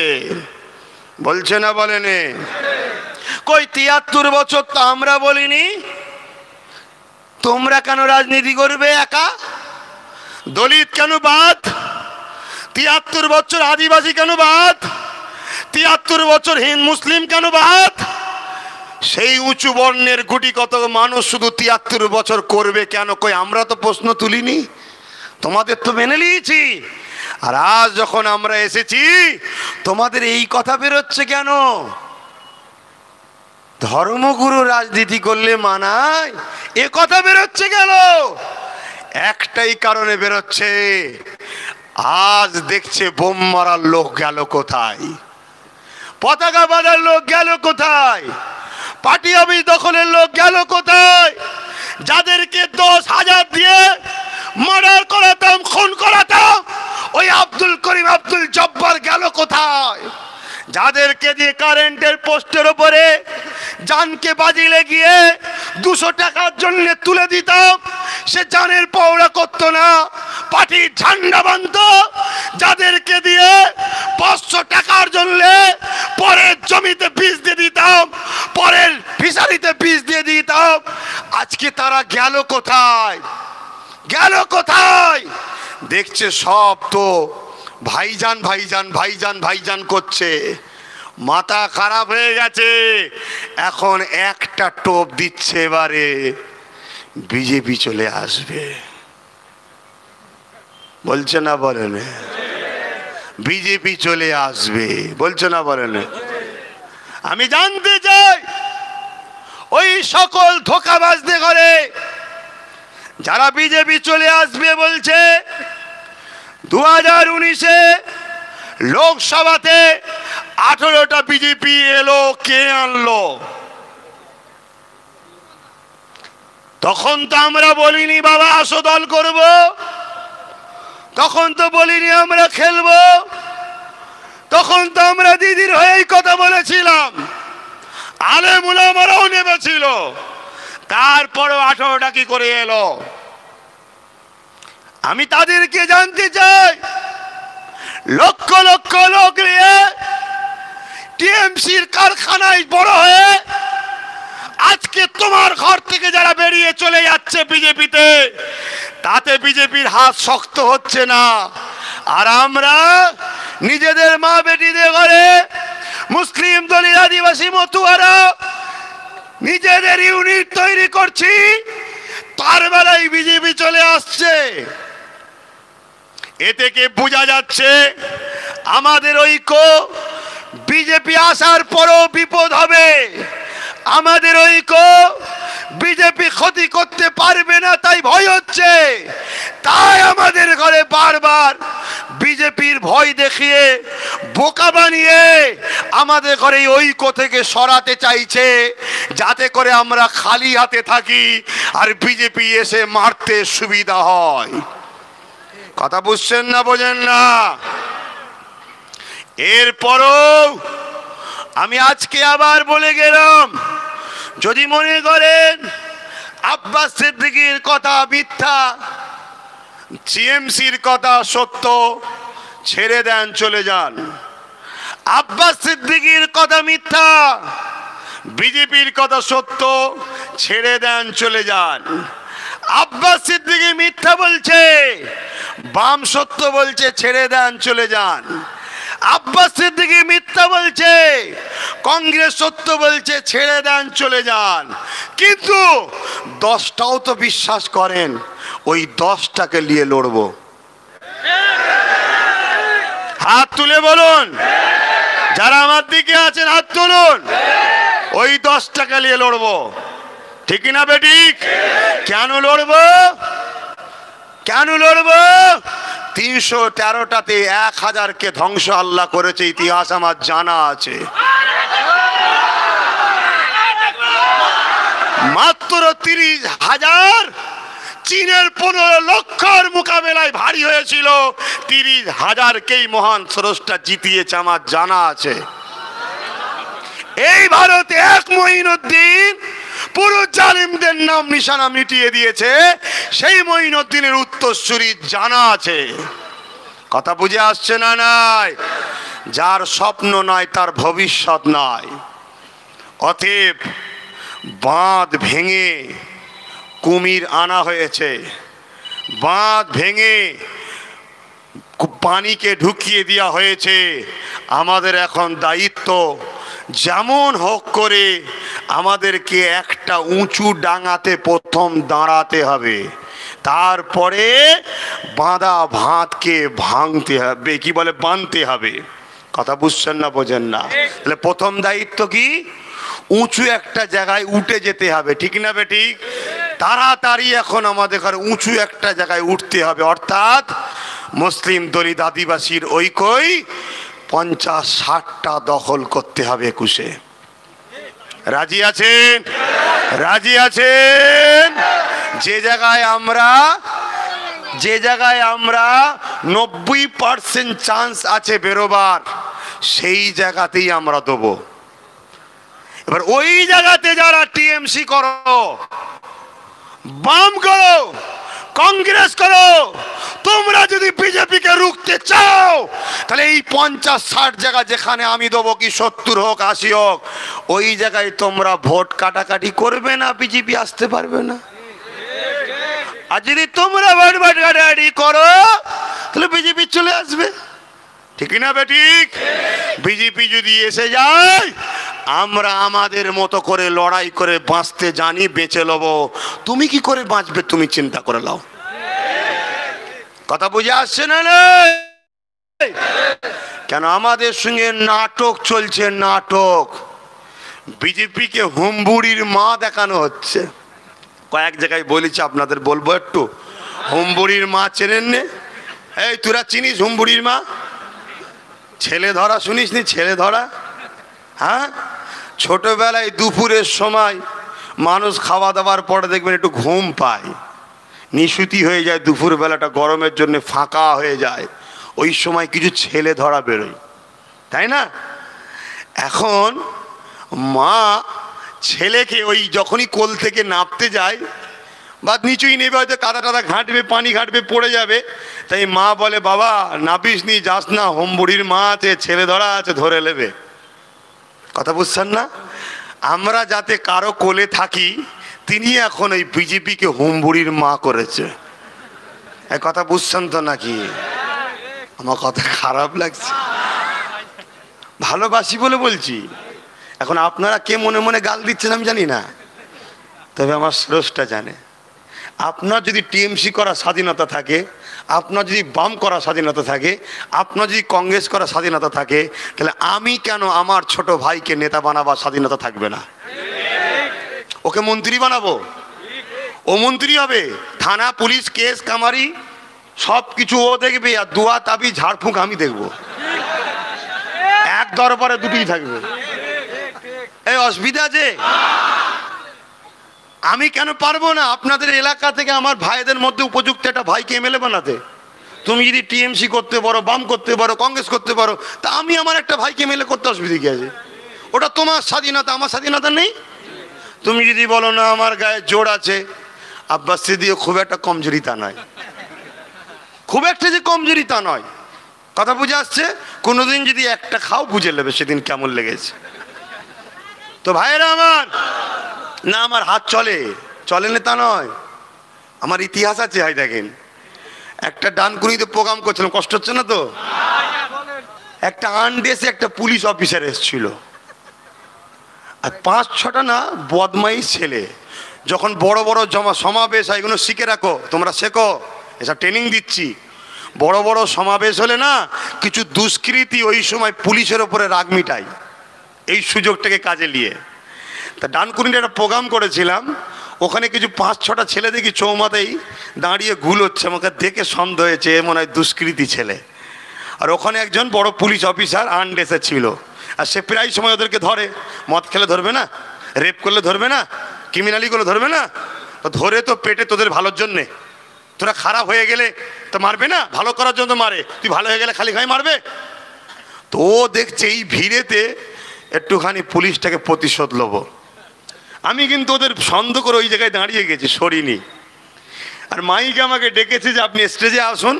আর আমি যাহা গেছি তখন মিছিলটা প্রায় 40,000-এর উপর লোক হয়েছিল, 35,000 লোক চলে এসেছে, 5,000 মতো লোক বাকি আছে রোডটা পার হতে।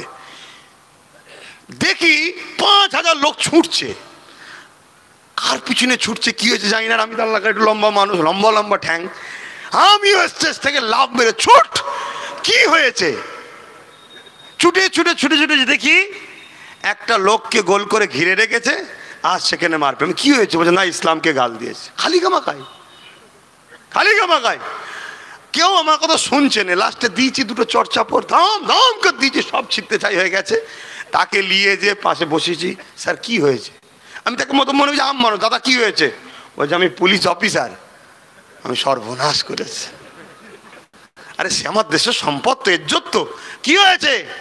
বলছে আমি সব বুঝে গেছি, 4-5টা ছেলেকে আমি প্রায় সময় ধরি, তো এই ভিড়টাতে তারা আমাকে এই ফায়দাটা নিল, কিন্তু বাকি লোককে ও আমরা তো আনারি।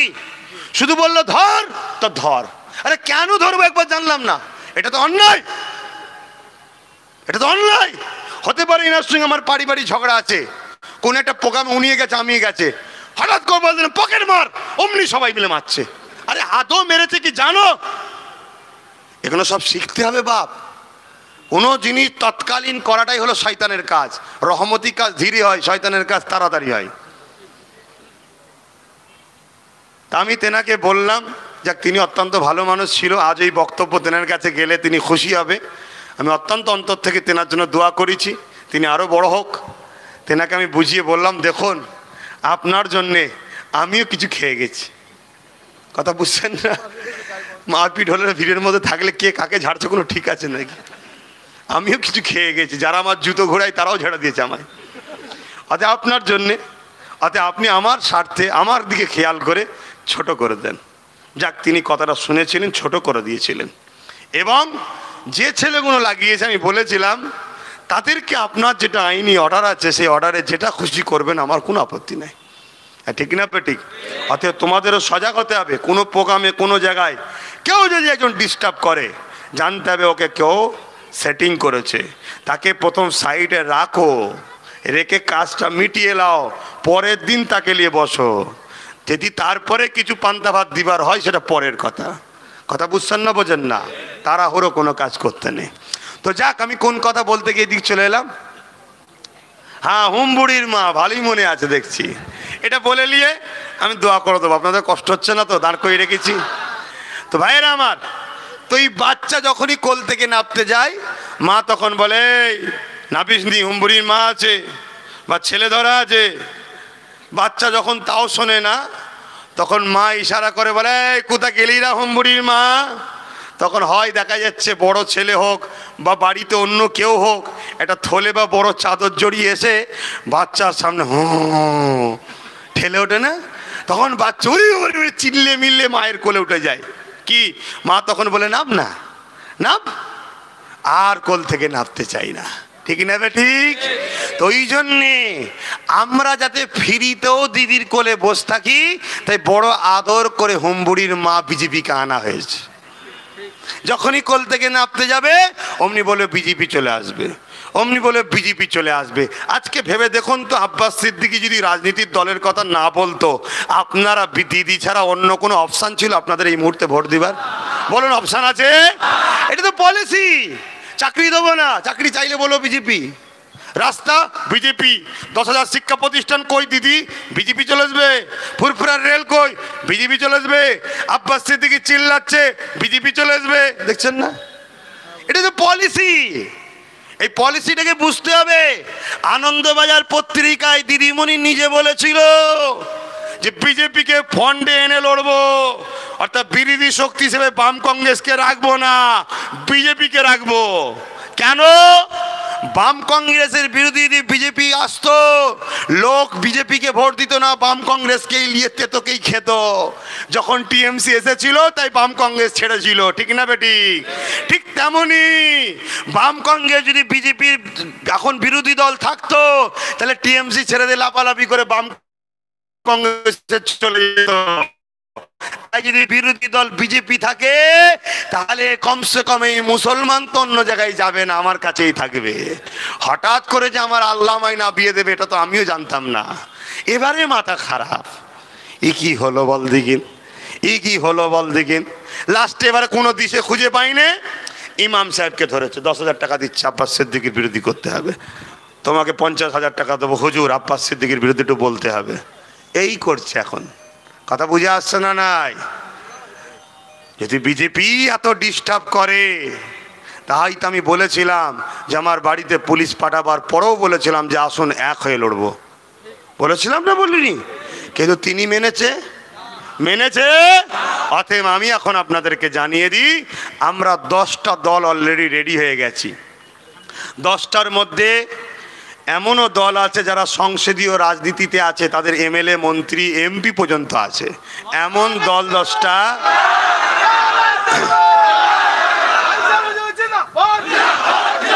এমন 10টা দল অলরেডি রেডি হয়ে গেছি।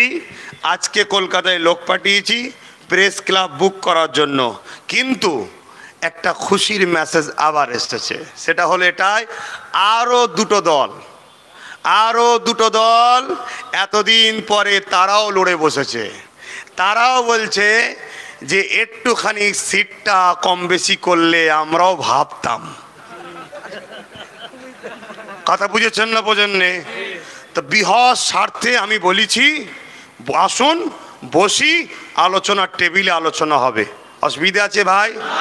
তো এই দুটোকে নিয়ে একসাথে আশা করছি আমরা আগামী দিন বাংলার ক্ষমতায় আসছি। বলুন ইনশাল্লাহ, বলুন ইনশাল্লাহ। ওই ক্ষমতাতে আমাদের একটা কিন্তু নির্দিষ্ট একটা টেবিল, নির্দিষ্ট একটা স্থান, নির্দিষ্ট একটা চেয়ার আমাদেরও থাকবে, যেখানে আপনাদের কোনো সমস্যা হলে, কি মুসলমান, কি দলিত, কি আদিবাসী, কি হিন্দু, গরিব যারা যদি আমায় বিশ্বাস করেন, আমার কথায় যদি এই ফন্ডকে ভোট দেন, কোনো রকম সমস্যা হলে আপনি আমার কাছে আসবেন, আমি কথা দিচ্ছি আপনার সমস্যা সমাধান করব। ইতিপূর্বে কোনোদিন কোনো কথা দিয়ে মিস করেছি? কোনো কথা দিয়ে মিস করেছি? করিনি। এই আমফানে গিয়েছিলাম হিঙ্গলগঞ্জে, অত বিপদ হয়েছে আমি জানতাম না। হাজার হাজার পরিবারকে দেওয়ার পরে ফিরে যখন আসছিলাম, বহুত পরিবার দেখি দাঁড়িয়ে আছে, আমরা কিছু পাবো না। আমি বলেছিলাম এত বড় ক্ষতি হয়েছে, আমার ধারণার বাইরে ছিল। হাজার হাজার এনেছিলাম, হাজার হাজার পরিবারকে দিয়ে দিয়েছি। একটা দিন আমায় সময় দেন, কালকেই আমি মাল পাঠাবো। তারপরের দিনই আমি মাল পসিরার মৌলানাবাগ দরবারে পাঠিয়েছিলাম। পানি হওয়ার দরুন বা বিশেষ কারণের জন্য ভাই ঈদ আমিন ভাই তার পরের দিন যেতে পারেনি, কিন্তু তারপরের দিনে গিয়ে কিন্তু দিয়ে এসেছে। গত কয়েকদিন আগে আমডাঙ্গাতে একজন এসে কেঁদেছিল যে আমাকে একটা ইঞ্জিল ভ্যান দিতে হবে, এই প্রতিবন্ধী গাড়ি দিতে হবে। এমএলএর কাছে গেছি, এমপির কাছে গেছি, কেঁদেছি, কেউ দেয়নি। বলেছিলাম 15টা দিন সময় দেন, আপনাকে দিয়ে দেবো। কেন আমার কাছে রাজ ফান্ড নাই ভাই, আমাকে খুঁজে খাঁজে টেনে বার করে জোগাড় করতে হয়, ঠিক না বেটি? 15 দিনের মধ্যেই তাকে দেওয়া হয়েছে। গত কয়েকদিন আগে হাওড়া জেলার ডোমজুড়ে গেছি, এক হিন্দু ভাই বিশ্বাস করে এসেছে যে আমি সবার কাছে গেছি, পাইনি। আব্বাস সাহেব আপনি যদি জবান দিয়ে একবার বলে দেন আমি পাবো, এটা বিশ্বাস মুসলমান জমানে পাকা। আমি তাকে বলেছি আমি আপনাকে কথা দিলাম, কত দাম আমি তো জানি না, তবে আমাকে 20টা দিন সময় দেন, আমি 20 দিনের মধ্যে আপনাকে পৌঁছাবো। অলরেডি সে এলাকায় আমার সংগঠনের ছেলেকে বলেছি আমি ফুরফুরা শরীফে আসো, আমি টাকা দিচ্ছি, কলকাতা থেকে কিনে তাকে দিয়ে দেবে। এলাকায় যদি কোনো প্রোগ্রাম থাকে 20 দিনের মধ্যে, অভিষেকের বিধানসভায় 1-4 পায়ে মানে 2 হাত দেয়নি আমাকে, আর প্রতিবন্ধী নয় নাকি আমি বলছে। আমি তাকেও কথা দিয়েছি নেক্সট বারে যখন ওই দিকে আসবো তোমার জন্য আমি গাড়ি আনবো, তাকেও যে দেবো। হয়তো কিছু মানুষ ভাবতে পারেন 15,000 20,000 টাকা বুঝে আসছে না, নয় পার বছরে আমাদের ব্যক্তিগত টাকা 22,000 কোটি। যদি এই 22,000 কোটি আমরা যদি সংখ্যালঘুরা আমরা যদি নিজের আয়ত্তে আনতে পারি, আমার সমাজে কোনো মেয়ে মা বাপ চিকিৎসার জন্য মারা যাবে না, আল্লাহর হুকুম হলে যাবে, মানে চিকিৎসার অভাব হবে না। কোনো শিক্ষিত ছেলে পয়সার অভাবে পড়াশোনা বন্ধ করতে হবে না। বলুন এই সব কাজের জন্য আগামী দিন এত বিজেপির ভয় দেখাচ্ছে, আপনারা বলুন আজকে হয়ে আগামী দিন করিয়ে আপনাদেরকে প্রচার করলে আপনারা কি আমার কথাই তাদেরকে ভোট দিয়ে জিতাবেন? কথা দিচ্ছেন জিতাবেন? কোন জিতাবেন? দল আমরা করিনি, তাই বিভিন্ন জায়গায় ভোট দিয়েছে, ছুটেছে, ভাড়া কেটে কথা শুনবো। সে আমার এদেরকে গুছিয়ে নিয়ে যাবে। কথা বুঝে আসছে? প্রতিটা বুথকে বলবে না, এমন লোক চলবে না তাতে গোল খালি থেকে, তাও ভালো দুষ্টু গরুর লাথি খেতে রাজি নয়। খারাপ নেবেন না, আমি কাউকে গরু বলতে চাই না, উদাহরণ দিলাম। কথা বুঝে আসছে না? নাই এই কাজ তাহলে করবো তো? আপনারা কি বলছেন? অসুবিধা নেই তো? বিজেপি চলে আসবে না তো? বিজেপিকে বাঁধ কেটে আনা হয়েছে বাপ। উঁচু জায়গায় আগে উঠে যাও, নিজেদের বাচ্চা, নিজেদের মা, নিজেদের জমি জায়গা, দলিলপত্র, জীবজন্তু, পশু পাখিকে সেফটিতে রেখে তারপরে আমরা রেডি হয়ে দেখি তো কে এসেছে, তারপরে কে বাঁধ কাটলো তাকে ঠেলে বার করে বাঁধ বাঁধবো। ঠিক না বেটি? আগে নিজের বাচ্চাগুলোকে বাঁচাবে না? এখন হুড়ুমুড় করে নেমে পড়লে হয়? সব তাদের হাতে। হেকমতে কাজ করো, হেকমতে কাজ করো, হেকমতে কাজ করো। তুমি শুধু আল্লাহর রাস্তে চুপ করে বসে থাকো, ঠিক দিনটাই শুধু একটুখানি হাতটা মুঠো করে রাখবে যে আমার নিজের টিমের হয়ে খেলবো। আচ্ছা ভাই, যেখানে খেলা হবে ইন্ডিয়া ভার্সেস পাকিস্তান, আপনি কার দলে সাপোর্ট করবেন? আর যখন ব্রাজিল আর্জেন্টিনার হবে তখন আপনি কাকে সাপোর্ট করবেন? কেউ ব্রাজিল, কেউ আর্জেন্টিনা। কোনো ফতোয়া আছে ভাই সেখানে? কেউ ডিস্টার্ব করবে ভাই? কেন? আমার তো নেই। একদিন ছিল না বলে বাম, কংগ্রেস, টিএমসি করেছি, ঘরে যখন দল হয়ে যাচ্ছে এখন আর অন্য দলের হয়ে চিল্লানো যাবে? নিজের দলের হয়ে খেলবো। তাই এলাকায় যাদেরকে আল্লাহ তাকত দিয়েছে, ক্ষমতা দিয়েছে, এতদিন 73 বছর দল ছিল না বলে তার হয়ে খেলেছ, তিনাদেরকে উদ্দেশ্য করে বলছি, সময় থাকতে থাকতে চলে আসো। নাই মনে রাখবে তোমার দ্বারা দিয়ে কেউ 50,000 টাকায় ভুল কাজ করাবে, বিজেপিকে এনে প্রথম তোমাকেই ইনকাউন্টার করাবে। কথা বুঝে আসছে? যেটা উত্তরপ্রদেশে হচ্ছে। যারাই মায়াবতীর হয়ে, বিভিন্ন দলের হয়ে যেসব মুসলমানরা লড়াই করেছিল তাদেরকেই বিজেপি ঢুকিয়ে প্রথম ইনকাউন্টার করা হচ্ছে। তোমাদের পালা প্রথম আছে, এখনো দরজা বন্ধ হয়নি। চলে আসো, চলে আসো, চলে আসো। কিছুদিন আগে একজনের এসে দোয়া করলাম যদি আল্লাহ হিদায়েত করে। ও বাবা, তারপরেই শুনলাম আমার ছেলেকে ধরে মারধর করলো, তারপরেই শুনলাম তাকে আবার দল থেকে ল্যাঙ্গুয়েজ দিয়েছে। কথা বুঝে আসছে না? নাই। অতএব বাপ, এখনো সময় আছে, পরিবর্তন হন। যারা সংগঠন করেন, শুনছেন, আপনাদের শুধু একটাই লক্ষ্য থাকবে, ভাইজান যাকে বলবে তাকে ভোট দেবে। কাকে নিয়ে আমি গ্রুপ তৈরি করছি রাজনীতির, কাকে কোন জায়গায় দায়িত্ব দিচ্ছি, ওটা আপনারা দেখবেন না আমার উপরে ভরসা রাখবেন? কথা বলুন, আমার উপরে ভরসা আছে তো নাকি? ভরসা আছে তো নাকি? স্ট্যান্ডার্ড লোক যদি দাঁড় করায়, স্ট্যান্ডার্ড আপনি দেখছেন যাকে, হয়তো দেখা যাবে সে জিতার পরে আপনাকে জুলুম করছে, আমি তো তাকে দাঁড় করাবো যে জিতার পরও আমার হ্যাঁ হ্যাঁ, আমার নয় না বলবে। তবেই তো আপনার সুখের দিকে আমি সাথ দিতে পারবো। আমাকে কি মনে হয় আপনাদের লুটবো? আমাকে কি মনে হয় আপনাদের ফাঁসাবো? আমাদের কি মনে হয় আপনার মা বেটিদের ক্ষতি করব? যদি এই বিশ্বাসটুকু থাকে, আম্মা, মা, বাপ, ভাই সবাই সাথ দেবেন। ইয়া নবী সালাম,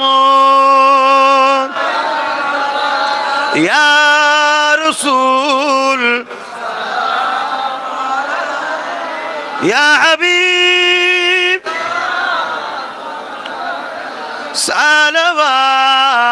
সালাওয়াতুল্লাহ।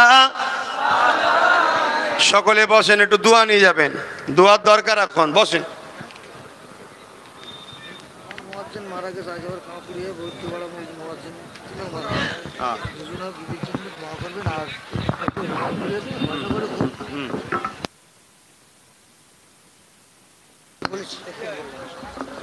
বাপ ভাইয়েরা, আমার কথা শোনেন। আপনারা কি চান প্রতি বছরে এরকম শীতের সময় অঞ্চলে অঞ্চলে শীত বস্ত্র বিতরণ আহলে সুন্নাতুল জামাত করুক? চান তো? এই সংগঠন করুক, চান তো? আর আমিও তাতে একটু শরিক হই, আপনাদের ঘরে সুখে দুঃখের কথা বলি। আপনারা চান তো নাকি? তাহলে বাপ একটু আমার হেল্প করতে হবে, জানেন তো নাকি কি হেল্প? একটু ছেলেরা যাচ্ছে, একটু চাদরটা ঘোরাবে, একটু চাদরটা ঘুরিয়ে দেবে। পকেটে খুশি মনে যার যা আছে বার করুন। যে যেমন দেবেন মহান স্রষ্টা দেখছে, ঠিক না বে ঠিক? দেন সবাই একটু শরীক হন। যারা দূরে আছেন, যে যেখানে আছেন ভালোবেসে দেবেন। ছেলেদের হাতে দেন, ছেলেদের হাতে দেন, ছেলেরা যাচ্ছে দেন। আর বাকি আপনারা বিসমিল্লাহ শরীফ এসে 11 বার দরুদ শরীফ, 3 বার সূরা ফাতিহা শরীফ, 10 বার সূরা ইখলাস শরীফ তেলাওয়াত করুন। দেন, একটু দেবেন, সবাই দেবেন খুশি মনে, যার যা খুশি। তবে যে যতটা দেবেন আল্লাহ পাক দেখছেন। এ বাবা একটু বেশি ছেলে যা না, কিছু বাচ্চাদের ঘরে আমার মা বোনের কাছে পাঠাও, আম্মা বোনেরা থাকেন, একটু দেন। কথা বুঝে আসছে? দেন একটু, সবাই দেবেন, নিরাশ হবেন না। মা বাপেরা আত্মীয় স্বজনরা কবরে আছে, একটু দোয়া হবে, যার যা খুশি দেন। এখান থেকে আপনার হাতে দুটো কম্বল অন্তত দিয়ে শুভ সূচনা। না না, ওইভাবে আমরা লোককে ক্যামেরায় দিই না। বাড়ি বাড়ি বাড়ি বাড়ি গরিবদের দেবেন। কথা বুঝে আসছে? আর যদিও কারো কোনো জায়গায় ফটো উঠে যায়, মুখটা যেন সে কি একটা করে, বেশ, হ্যাঁ সেই করে দেবে। আচ্ছা ঠিক আছে, আল্লাহ রহমত করো। বিসমিল্লাহির রহমানির রহিম। এটা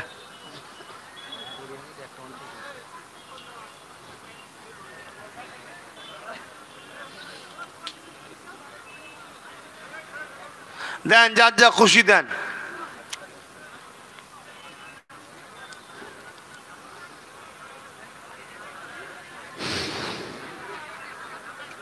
বাপ ভাইরা একটা জায়গার জন্য তৈরি হচ্ছেন তো যাবার, যে জানেন তো নাকি? হ্যাঁ, ব্রেকেটে যাওয়ার জন্য তৈরি হন। আমরা চেষ্টা করছি পারমিশন পার করার। যদি পারমিশন হয় আপনাদেরকে জানিয়ে দেওয়া হবে, যেতে হবে বাপ।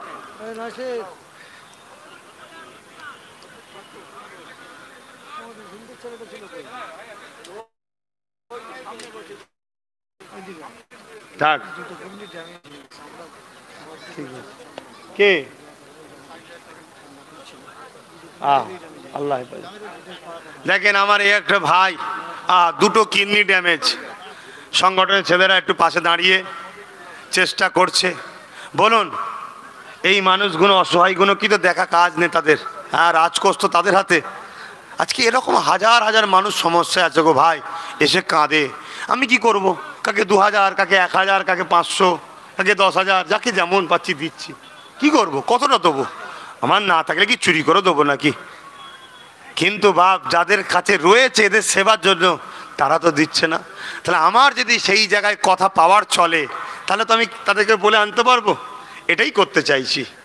আমি হুজুরই থাকবো, আপনাদের ভাইজান ভাইজানই থাকবো, বাবাজিই থাকবো। কথা আমার খারাপ লিখছেন না তো যুবকরা? একবার সাথ দেবেন তো ভাইজানের? ইনশাআল্লাহ, ইনশাআল্লাহ। আমি জানি আপনারাই পারেন, বিগত দিন অনেককে জিতিয়েছেন, আপনারাই সব কিছু করেছেন, আপনারাই সেই সব ভাই আমার যারা আপনাদের ঘরে অনেক কিছু করিয়েছে। একটাবার ভাইজানের হয়ে যদি মনে করেন ভাইজান ওখান থেকে টাকা পায়, এখানে তো ফ্রিতে, আরে বাবা একবার আসো না কাছে, কথা বলবো, দেখ না আমি কিছু তোমায় খুশি করে দিতে পারি কিনা দেখবো। চিন্তা করছো কেন? কি আগে বলেছিলাম না, যা দাই ডবল দেবো, চিন্তা করছো কেন? তবে আমি যেটা দেবো হালাল দেবো। তোমাকে দিয়ে বলবো না কারো মাথায় মাছ মারো আর জেল খাটো। যারাই তোমাকে মারপিট করাবে তারাই আবার তোমাকে জেলে ঢুকাবে, অন্যজনকে তুলবে। কথা বুঝে আসছে? দেন ভাই, দিচ্ছেন তো সবাই? আমি 16ই মাঘ আপনি আরো আমরা ডেঙ্গিতে আসছি। আজান দিচ্ছে। আল্লাহ তোমায় ভালো করে দিক ভাই, আল্লাহ তোমায় ভালো করে দিক। বসো আমার সোনার ভাইয়েরা, বসো বসো। তোমাদের ভবিষ্যৎ কি হবে আল্লাহ জানে। কি কঠিন পরিস্থিতি আসছে।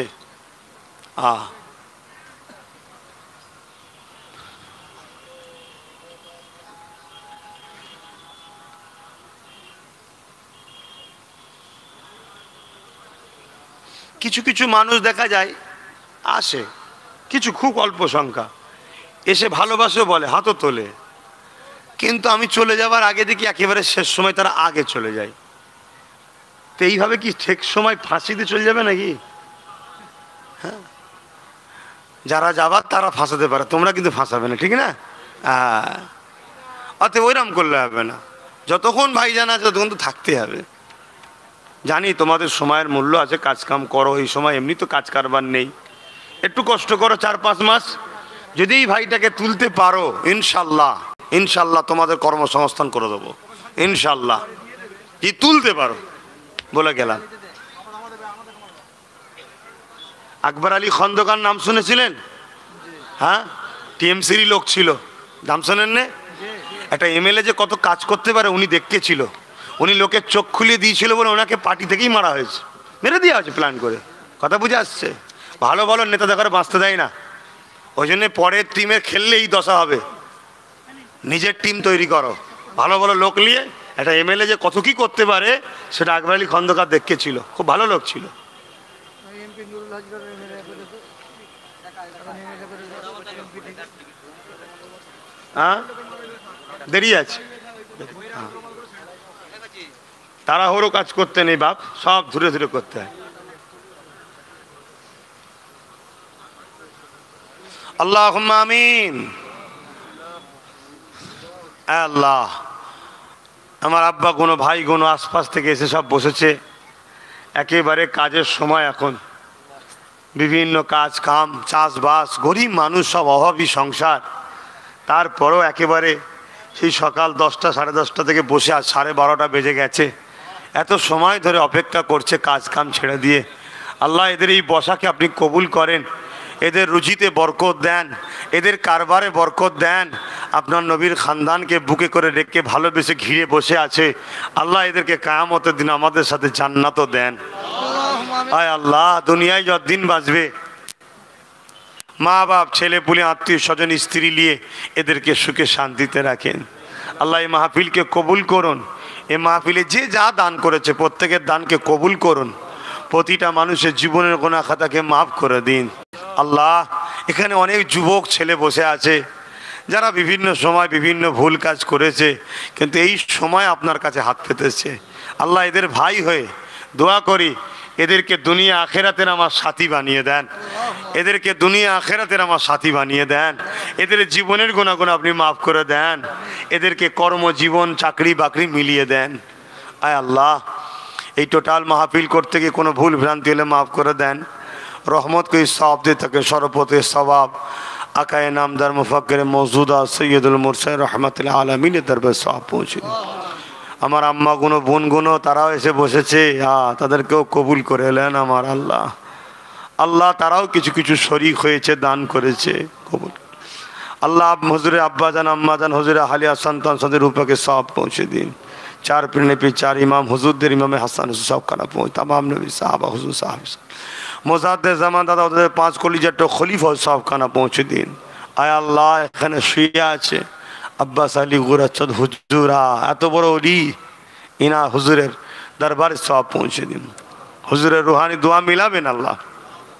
আল্লামা রুহুল আমিন শরাদুল সব খানা পৌঁছে দিন। বেড়াতে মাহবুব বান্দা বান্দিদের রূপে সব খানা পৌঁছে দিন। तमाम नबी सिद्दीक सौदा साहिबिला প্রত্যেকটা নর নারীদের উপরে সওয়াব পৌঁছে দিন। আল্লাহ, আমাদের প্রত্যেকের আব্বাজান, আম্মাজান, দাউদ আদিম, মাই মুরব্বী যারা চলে গেছে জান্নাতি করে দিন আল্লাহ। যারা বেঁচে আছে হায়াত দারাজ করুন, সুখে শান্তিতে রাখুন।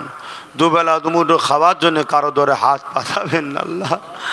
আল্লাহ, এই কঠিন ঠান্ডায় আজকে আমার সংগঠনের ভাইগুলো আম্মা আব্বাদের সহযোগিতা নিয়ে, গ্রাম ভাই সহজে নিজেদের গাঁটের পয়সা দিয়ে আজকে যতটা পারছে গরিবদের গায়ে কম্বলের জন্য শীতবস্ত্র বিতরণ করছে। আল্লাহ, আমার ছেলেগুলোকে আপনি কবুল করবেন, এদের গুনাহ খাতা মাফ করে দেবেন, এদের রুজিতে বরকত দেবেন, এদেরকে লোভের হাত থেকে বাঁচাবেন। যেভাবে আমি নির্দেশ দিচ্ছি এইভাবে ভাইজানকে নিয়ে চলে দুনিয়া আখেরাতে এক জায়গায় রাখবেন আল্লাহ। আমি যা কিছু বলছি আল্লাহ আপনার হাবিবের দেখানো রাস্তায়, আর আপনার হাবিব যা কিছু দেখিয়েছে আপনার দেখানো রাস্তা। আয় আমাদের সকলের প্রিয় আল্লাহ, আল্লাহ আমাদের সকলকে আপনি শান্তিতে রাখুন। দুবেলা দুমুঠো খাওয়ার জন্য কাউকে কারো ধরে হাত পাতাবেন না আল্লাহ। আল্লাহ, আজকে আমার দেশের কৃষকরা বড় বিপদে, কৃষকদের উপরে যারা জুলুম করছে আল্লাহ তাদের নাম নিশানাকে মিটিয়ে দেন। আয় আল্লাহ, আপনার কাছে ভিক্ষার হাত পেতেছি আল্লাহ। আল্লাহ আমার দেশের সেনাবাহিনীদের ঘরে হেফাজত করুন, আমার দেশকে হেফাজত করুন, দেশের প্রশাসনদের হেফাজত করুন, সকলকে নিরাপদে রেখে শান্তির পথে চলার তৌফিক দেন। আয় আল্লাহ, আমার দেশের হিন্দু, দলিত, আদিবাসী, সাঁওতাল, বাগদি সবাইকে ছেলে পুলেলে মিলে মিশে শান্তির পথে দুবেলা দুমুঠো খেয়ে থাকা চলার তৌফিক দেন আল্লাহ। আয় আল্লাহ, আমার কম আল্লাহ এদেরকে অনেকে ভুল পথে চালাচ্ছে, আল্লাহ এদেরকে বাঁচাবার চেষ্টায় আমি নেমেছি। আল্লাহ এদের খাদেম হিসেবে আমাকে কবুল করুন, আমার পদক্ষেপ ভুল হলে আপনি আমাকে সতর্ক করে দেবেন। আল্লাহ এদেরকে যেন বাঁচাবার একটা রাস্তা আপনি বার করে দেবেন, ওসিলা হিসাবে আমি যেন এদেরকে সেই রাস্তায় আনতে পারি আল্লাহ। আয় আমাদের সকলের প্রিয় আল্লাহ, পীর আবু বকর সিদ্দিক নলেজ সিটিকে কবুল করে নেন।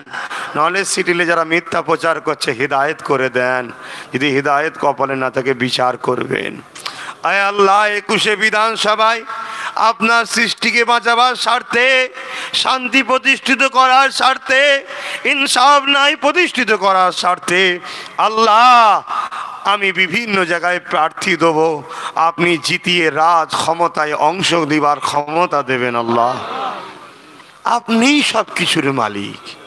যেসব ভাইয়েরা কোনো বুঝে বাম কংগ্রেস টিএমসিতে আছে তাদেরকে বুঝার তৌফিক দেন, সবাই যেন ফিরে আসে আল্লাহ।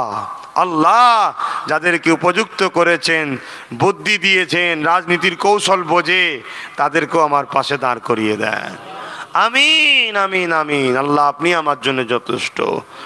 লা ইলাহা ইল্লাল্লাহু মুহাম্মাদুর রাসূলুল্লাহ। আসসালামু আলাইকুম।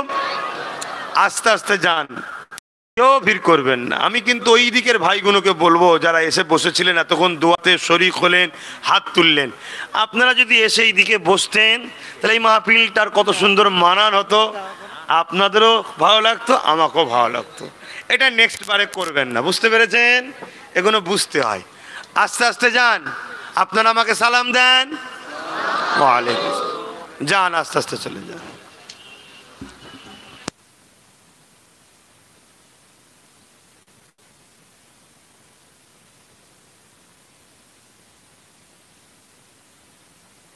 আপনারা চলে যান, আপনারা চলে যান।